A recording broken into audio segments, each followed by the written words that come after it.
life. Cowabunga, dudes. Give me some pizza, friend. Is that it? Welcome to Talk Comics to Me. We're doing our best Ninja Turtle impressions. Send us yours. We would love to hear it sometime. I didn't grow up on Ninja Turtles, so I'm not too familiar with it. I've watched it, seen the movies, because the second movie has Tarzan Boy at the end of it, and you know that's my favorite fucking song in the entire world. So yeah, maybe one day we'll do more thorough impressions, but for now we're going to talk about comics. Yeah, okay, yeah. And I'm Cham Champenstein. I'm Heather Hadfield. And I guess we'll talk about comics. Go ahead. Let's talk about these comics. Okay. It'll be quick. Yeah, we don't have very many. We were short. No, not even short, because we ended up getting them, but late. Yeah. So we didn't get to read all of our comics this week. So we did read all of our comics, but not the ones we received today. That's true. At 4:30. That's true. We did really, really good this week, but we just also don't have very many, so we didn't feel pressured. Yeah. Okay, so this is Critical Role. This is the Tales of Exandria. This is issue 1. This is about the Bright Queen. This series is separate from the Origin series, where you get to know the background of each of the characters. This is delving into the lore of the world that Critical Role takes place in. And like I said, this is just the first chapter of the Bright Queen. I am not too familiar with this particular character, so I'm going to have to do a little researching for myself. But for those of you who know what exactly this is about, it's about the Bright Queen. I am going to say the art in this book, like I've said with every other Critical Role book, is absolutely incredible.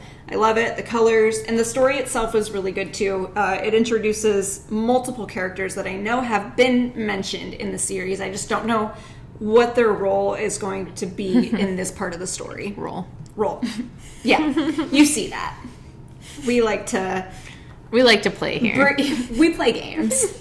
But yeah, I think this is going to be 4 issues. I want to say 4 because the Origin series are 6, and I remember it's not quite as long as that. So I'm going to say 4, and I'll get back to you on whether or not that's true, because I'm wrong most of the time. But yeah, I would... Matthew Mercer does help with the story in this, probably with the lore aspect of it. So yeah, we got original people working on this book. I don't know why I did that. For fans of that's your Critical turtle. Role. That's your turtle impression. Going back in my shell.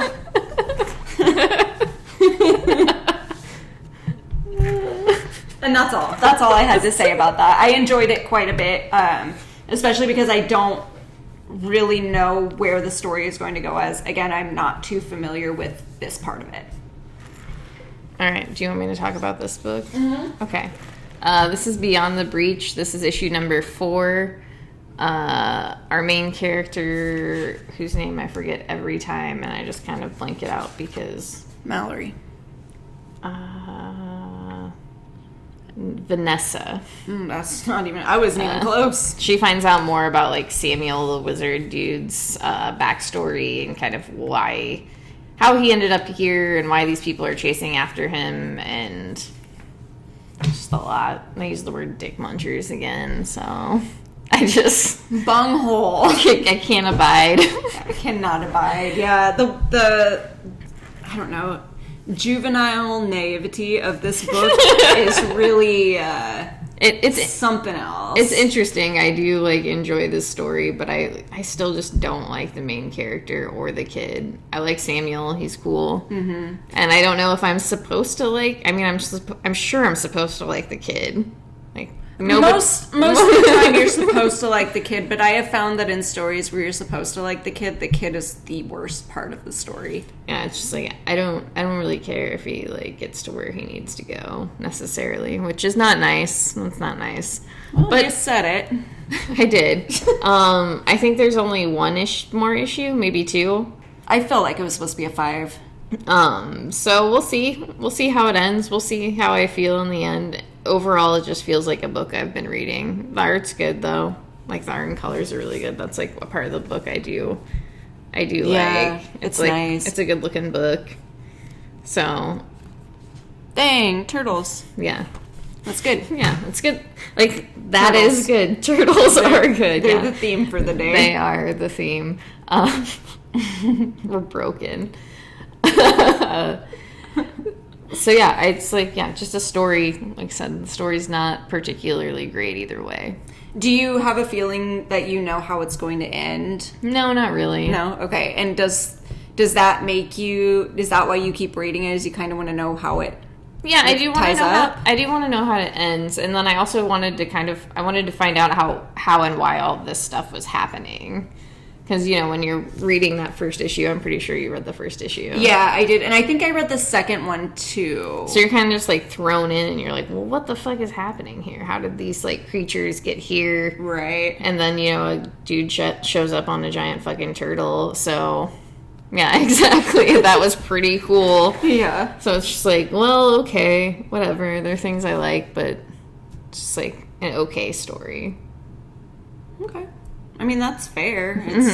It's like you said, it's not like bad. You're just not particularly interested in it. So it's not like you're wasting time and money reading it because you're trying to get there. Yeah, and I think, too, the first issue, like, just like I said, the verbiage, like we talked about before, just, like, put me in a mood where I was just like, fuck this. I don't want to read this. So, but I was like, I want to fucking read this. I gotta know. Yeah, so, All right. Double-edged sword. That's fair. I stab myself with it every time.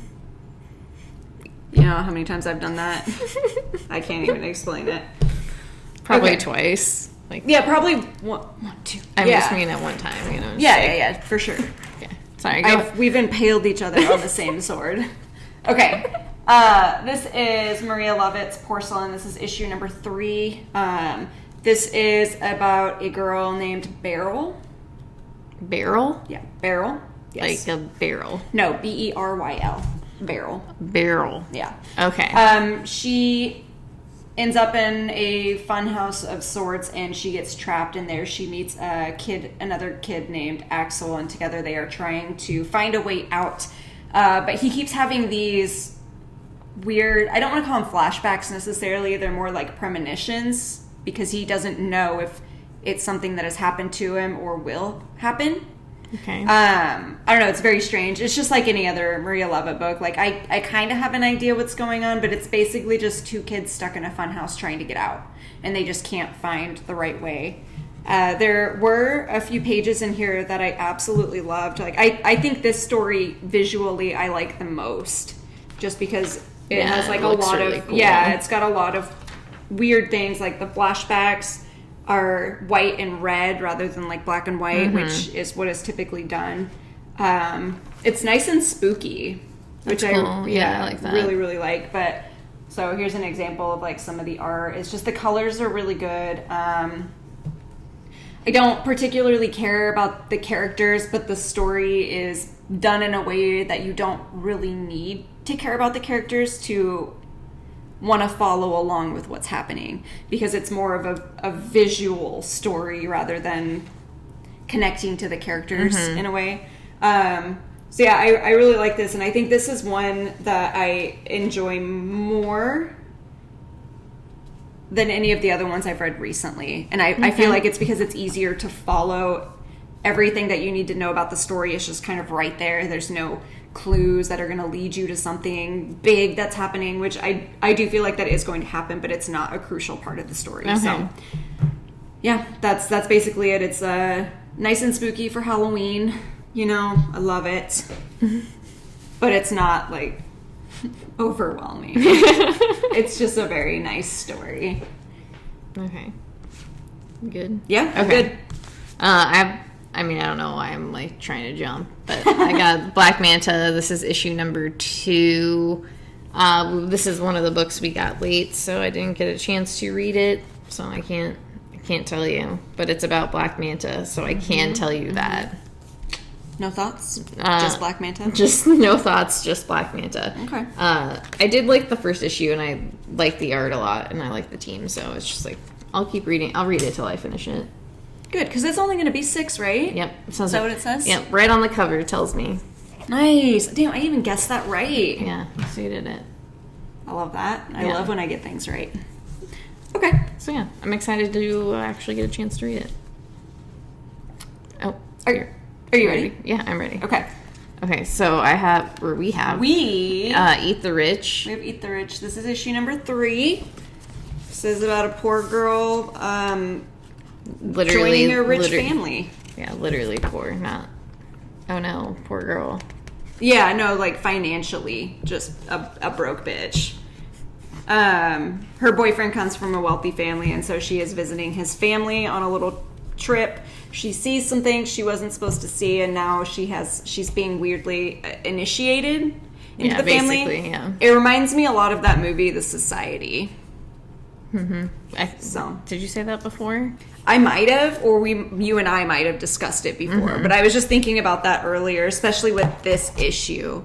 That's what it reminds me of. So it's a weird, I don't know, I almost said body horror, but I only said that for certain reasons. Yeah, definitely not body horror. No, it is horror. Yeah, it is hard to set the tone, maybe like slasher. Yeah, but in a sense, with a like tinge of psychological horror as well.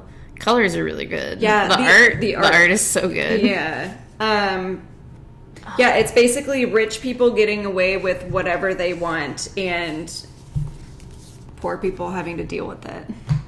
Yeah. And making a deal with it. Yeah. It's a good book. I really, really recommend it just because it's a lot of fun at the same time when it's just like, I know the tone has been set where it just like has that like edge to it, but at the same time it's just like, this isn't like funny, especially this issue I think. Yeah, this one was pretty heavy. It was I loved it. Yeah, no, it was really There's good. a lot of reveals and you get a little more history about how things happened there and why. Yeah. It's nice. Yeah, it's it's just a nice. very nice, cute little horror story. Which we love. Yes, we absolutely love. Okay. Me go? Yeah, you go. Okay. I have Thor. This is issue number 18. Okay, I don't know how to talk about this without just being really mean.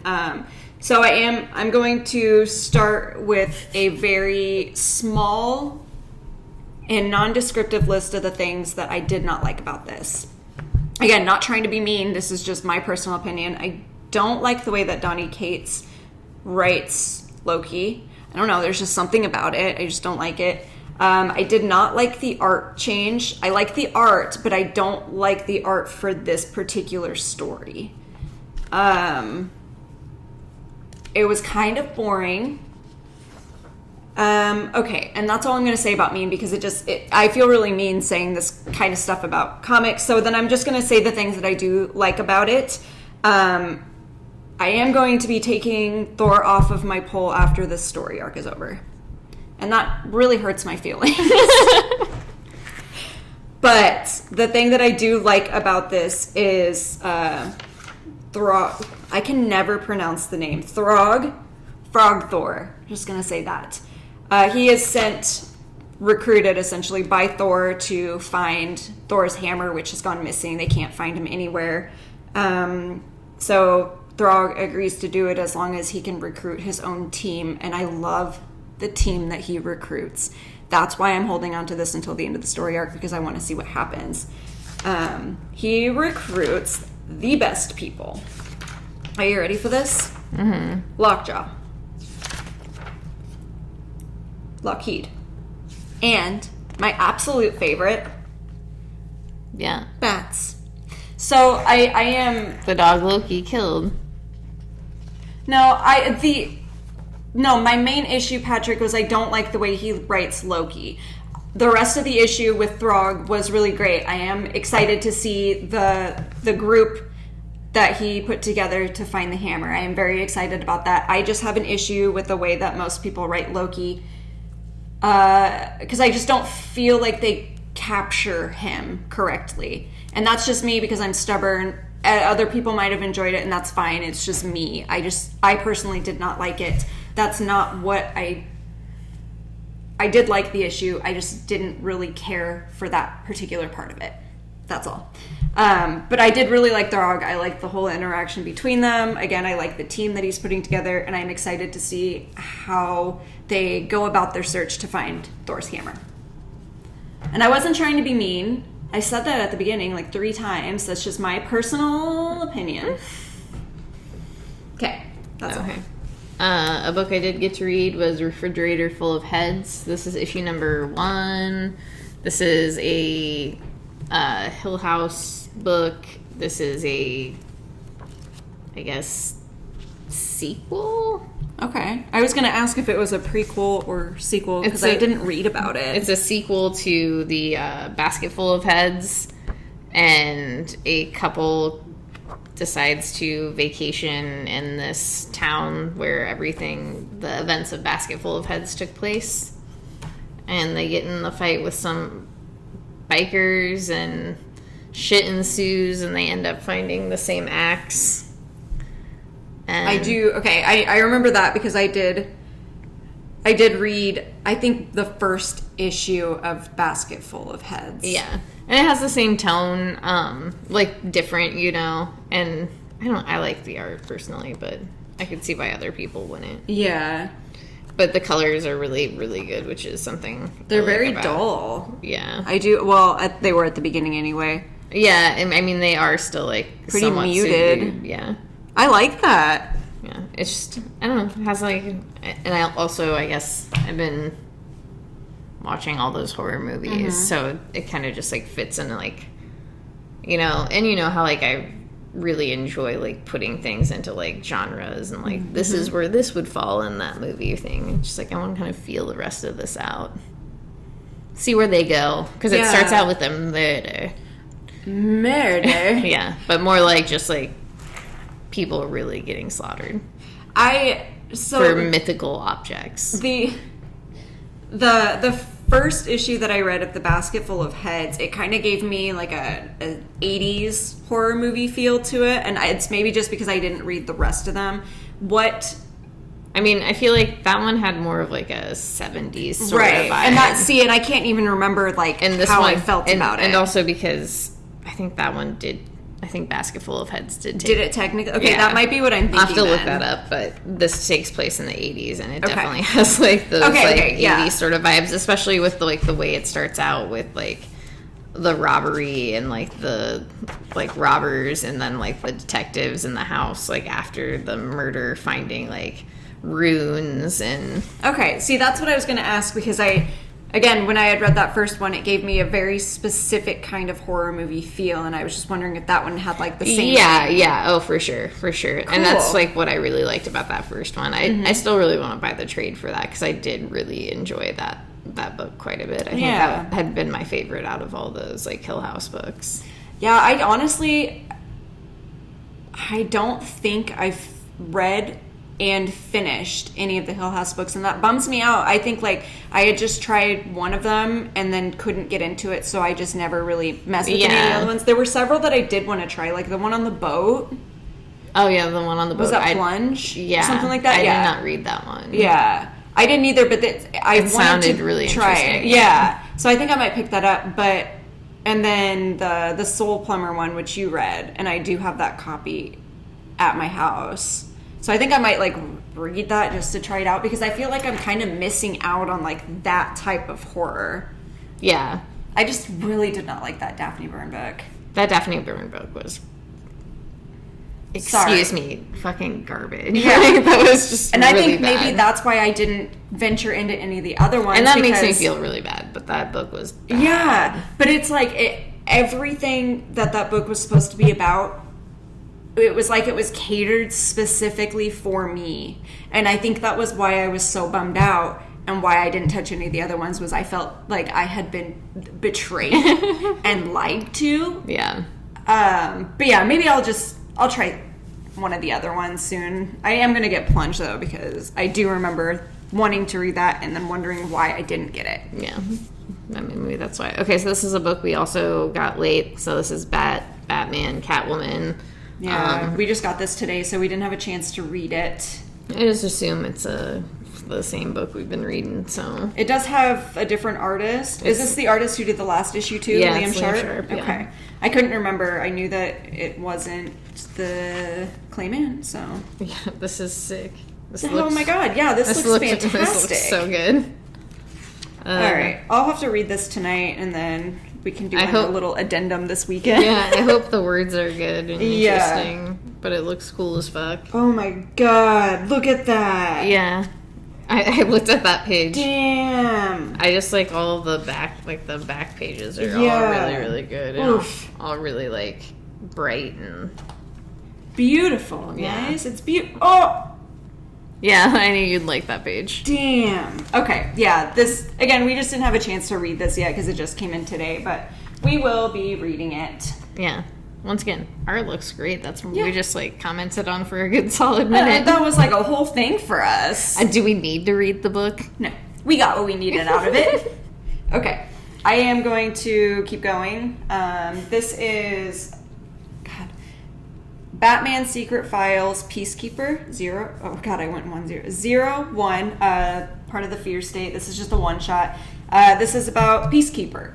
This issue takes place between issues 112 and 113, and it's after Peacekeeper has been hit with the fear toxin, so it's when it's just starting to take hold, and it's kind of just how things are happening from his point of view rather than how everyone else is seeing it, which is what happens in 112, 113. We see on the outside what's happening. This is what's happening on the inside. So I don't really have anything to say about it. I mean, I don't want to like spoil anything, especially because I do think this is a very interesting issue to get internally, like what he's dealing with. And also, I just want people who are reading Batman to read this because Joshua Hickson does the art for it, and it just looks great. It just looks fantastic. Mm-hmm. He has such a way of making even stories like this just seem really eerie. Who does the colors? I don't actually know. Hold on, let me look. I forget they always put it at the end now. Roman Stevens? Yeah, I did not recognize it, but I feel like Roman Stevens had done the colors for the plot as well. Okay. But, I mean, that would make sense because they look really familiar. Yeah. And it looks really, those colors are really good. Because this was like how Shanghai Red looked too, and Joshua Hickson did the art for that. So I think maybe they just kind of worked together on a lot of stuff because it genuinely does look like the plot. Have to look that up. Yeah. But yeah, anyway, this is just the one shot. I think I like this more than the other one shots, the Secret Files that have come out, and it might just be because of the art. I'm not sure, but this one to me was the most interesting. So, if you're reading Batman, you should read this. It's fun. It's just fun. It's just fun. Comics. They're just fun. Comics are so fun. Okay. Now I have Ma. This is issue number 2 of 5. Dang, I like that it says it on the back. Yeah, it's really nice. It's cool. It's fun. She is the main character. God, what the fuck is her name? I feel bad. Is that Mallory? I don't believe so. Anyway, I should have looked that up before we did this. Yeah. Oh well. Main character who is kind of just like going through it because of past trauma and current trauma is starting to transform into something else. And she meets the leader of this spa resort and hears her story and like how this all came to be. It's definitely one of those books. It is like, it's really intense at the same time where you're just like, Jesus fucking Christ. It's like a lot going on. Okay. I was like good in like, or intense in like a good or bad way. I think it's intense in a good way. I just, I like the unfolding of her story and just like what it was about and how like you're kind of seeing the transformation in this main character and how she feels about this area or this like island or this like secluded place, and then you're also learning more about her sister and how her sister also like just I guess, isn't as perfect as she seems on the outside. Marion. Sorry, I am listening. I just noticed that her name was Marion. So yeah, there's an interesting dynamic going on, and like I like how the story is unfolding, and I like the art. Yeah, I was just gonna comment, like, I love how the eyes are drawn, like the eyelashes. It's very exaggerated, almost. Ooh, cool. It gives me like a weird, I don't know, like 1920s vibe, like the way that the eyes look, and I like that. That's cool. Yeah, I just like, I like the art. I like the colors a lot. So it's just like, it looks good. And I do like I said, I like the story. I'm interested to see what like happens because obviously like things aren't quite what they seem. And I always like those sorts of stories anyway. Especially when they're like kind of, you know, going somewhere to heal themselves and you just like know like intentions aren't necessarily like they're not going to be healing much. Yeah. Yeah. Okay. Yeah. That's fair. Yeah, 100%. Okay. Okay, so now we have Trial of Magneto. This is issue number 3. Oh god, is it 3? Yeah. It is. I don't know, man. This is like, it's like I said with like most X-Men stories at this point, it just kind of is. Wanda isn't dead, but her memories are not backed up in the same way as everyone else, so she's not remembering quite everything that they think she should. Yeah, monsters attacked the island. I don't know. It was all over the place. It kind of felt like. I was very confused by it. It felt very chaotic. Yeah, which I mean, I suppose it was supposed to, but yeah, at the same time, it was just, I don't know. It just was not. I didn't find it very interesting. I'm just very. The title is very much not what the story is about, and I think that's what has been strange to me, especially because I was operating under the assumption that Wanda was just going to be dead. Fine. And then Magneto, the stories, the issues was about Magneto dealing with that, and that's not really what's happening, while it is at the same time. It's like, it's not what I thought it was going to be. Yeah. No, exactly. It's just, it's very chaotic, very all over the place. It's not, I think, it's not like, I don't want to say like bad things about it because it's not like, it's not a terrible story. Yeah, I was saying it's not like terrible and like the art's okay. It's just like, I felt like it was going to be more intriguing than it has been, because it feels like a lot of like still punching and fighting when it's just like, well, are you guys gonna like talk about this? Yeah, it just, to me, it feels like it's trying too hard to be interesting, and I don't want to say anything bad about it, so that's all I'm gonna say. Yeah, it's not as interesting as I thought it was going to be, and it's too chaotic even for me. Okay, that's it. You got it. You're next. Okay. This is Batman. It's 115. This is one that also just came today, so I didn't get a chance to read it yet. But I assume this is about Fear State. I'm kidding. I know that's exactly what it's about. But Jorge Jimenez does not do the main art on this. He does a few pages in here, but it's not strictly him, which, you know how I feel about that. He does like 2 pages in here. Rude. I know. I thought so too. 3 pages. Pardon me. He does 3 pages, which is fine because the other artist, so far don't mind them at all. It's still really good. But then the story in the back has, who's the other one written by? Oh, Batgirls. Mm-hmm. There's a little Batgirl story at the end. Cool. I didn't realize that that's what it was going to be. Okay, cool. But yeah, Batman 115. I'll read it when I read it. All right, so I guess I technically have 2, but we'll power through it. This is Killer Queens. This is issue number 3. Yes. I think it ends next issue. Mm-hmm. And just, those assassins deciding to try to, like, help people out and things kind of backfiring, which seems to be the case with them. Yeah. Classic move for them. I don't know, fun little book, fun little space book, space adventures. With some queens. Nice. And then last I have Catwoman, Lonely City. I'm very, very bummed out that I did not get to read this. I didn't even flip through this. I did.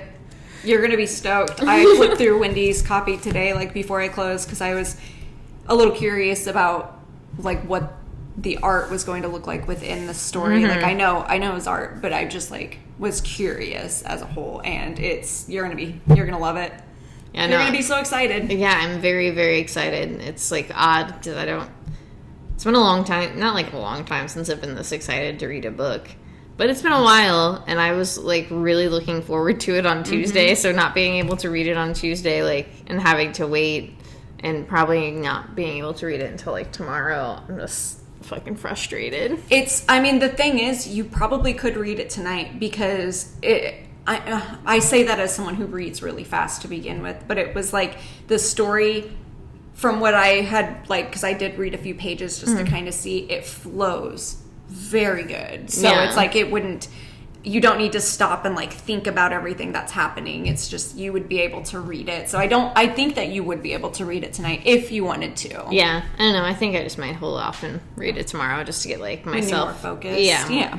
And ready for it. That makes sense. But yeah, no, I'm very excited. I've been looking forward to this book for a while now.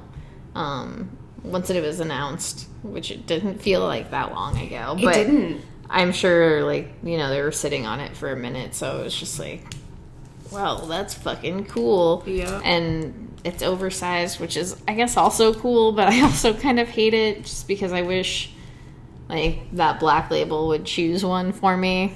Like, because it's like, some of you are big, some of you are small. Do you need to be this big? It's fine. I'm sure it does. I think for certain books, like, the oversized looks better. Like, I felt that way about Harleen.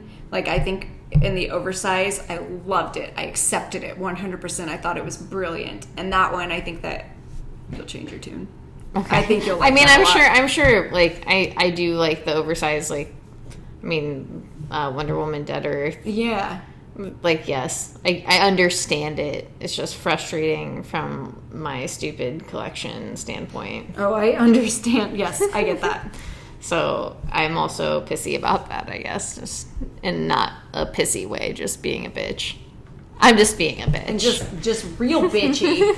That's all I got. That's all I got, too. Okay, you ready? Go support your local comic book shops. Go pick up some comics. Be nice to people, because shit is just not happening right now. Mm-hmm. Go support your local libraries. Keep libraries public. And I guess, be nice to your friends. Take care of your friends if you can. Just love them. And Patrick, a little message for you. I may hate great things, but I absolutely love you. All right, we'll see you, I guess, on the flippity flip. Later. Or wherever you'll find us.